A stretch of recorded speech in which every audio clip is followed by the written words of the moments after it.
Children of the Dragon. Selected Tales from Vietnam by Sherry Garland with illustrations by Trina Sharp Hyman. How the Tiger Got Its Stripes.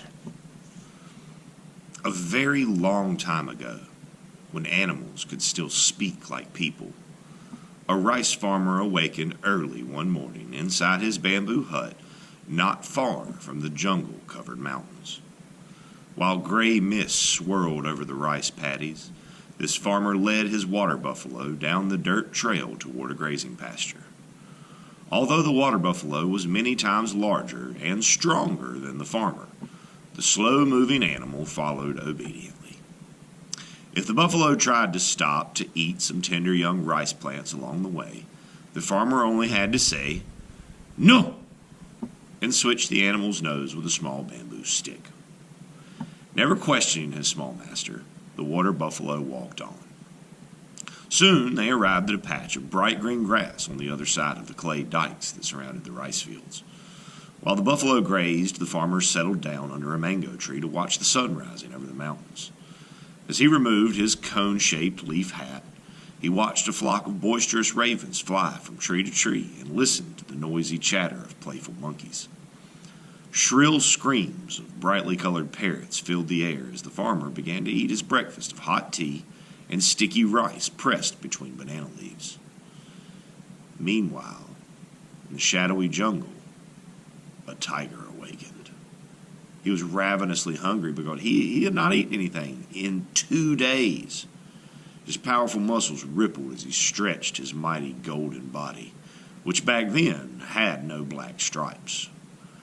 As the tiger stalked out into the sunlight on his big padded paws, he spotted the grazing water buffalo.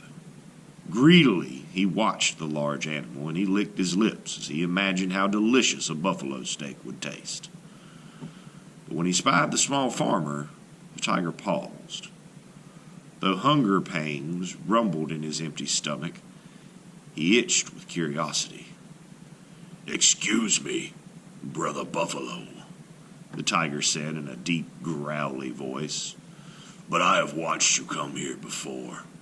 Every day this tiny man leads you here and sits beneath the mango tree while you eat the grass. You are many times bigger and stronger than this little human. Your horns are sharp enough to cut him.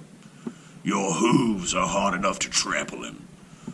The only weapon he carries is a flimsy bamboo switch to slap your face. Yet you never stray into the rice paddy or run away." The dark gray water buffalo slowly lifted his head. Bits of grass clung to his wet nose. He twitched his ears and swatted a bothersome mosquito with his bushy tail. The tiger sat back on his haunches and lifted a paw as he continued to speak about his observation. "And in the rainy season, the farmer harnesses your shoulders and forces you to pull a plow through puddles and mud so deep it tickles your stomach. Or he loads your back with heavy bags of rice and drives you to market. I've heard you grunt and moan from the hard work, but still you stay. Why is this, brother buffalo?" The water buffalo swallowed the grass. Then he spoke in a smooth, mellow voice.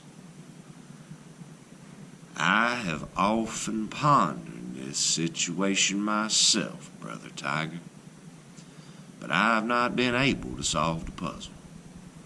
Perhaps you should ask my master, Mr. Farmer." The tiger nodded. He turned to the farmer, who was pouring some hot tea into an empty coconut shell. The farmer rose to his feet, a worried expression clouding his face. If the tiger ate his only buffalo, how would he be able to plow his field next spring? "Please tell me, Mr. Farmer, what makes Brother Buffalo obey you so willingly?" asked the tiger. "I will tell you, sir," the farmer replied. "I have something that gives me power over all animals.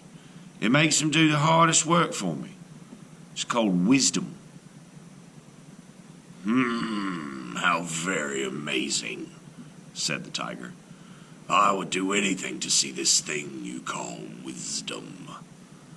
Would you be so kind as to show it to me?" "Certainly, but it isn't here with me. I keep it inside a gilded box carved with dragons and a golden phoenix. I must go back to my hut to fetch it." "Good," the tiger said with a sly smile. "I will stay here and watch over the water buffalo for you while you are gone." "But, sir, how can I let you do that, when you look as if you haven't eaten in a long time? My water buffalo would make a delicious meal for you, I'm afraid." The tiger smiled his most sincere smile. "I promise not to eat your buffalo while you are away." The farmer scratched his chin and shook his head. "Now it isn't that I do not trust you, Mr. Tiger, but I've heard your stomach rumble. How can you resist your hunger with such a mouth-watering temptation in front of you? No matter how honorable your intentions, why don't you let me tie you up by that coconut palm tree? Then I'll be happy to go get the wisdom you want to see." The tiger was indeed anxious to see the thing called wisdom, so he gladly agreed to be tied to the tree. But he thought, "When the farmer returns and unties me, I will jump on him and rip him apart with my sharp claws and teeth. After that I will eat his water buffalo. With his magic box of wisdom I shall command cows and deer and delicious wild boars to lie down at my feet. I shall never have to spend my days hunting for dinner again." With a bow, the tiger strolled up to the palm tree, stood on his hind feet, and held up his front legs. "Go ahead and tie me up." The farmer unfurled a rope that he sometimes hooked to the buffalo's nose to lead him about. He wrapped it around and around the tiger's golden body until the hungry beast was secured to the palm tree. Then the farmer left. But he soon returned, carrying something behind his back.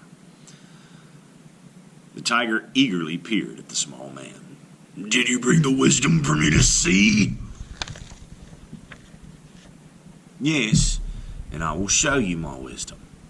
But I don't keep it in a box, foolish tiger. It's here in my head, with me all the time.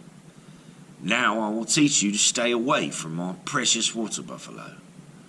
Quickly, the farmer pulled a small burning torch from behind his back and set fire at the weeds at the tiger's big feet.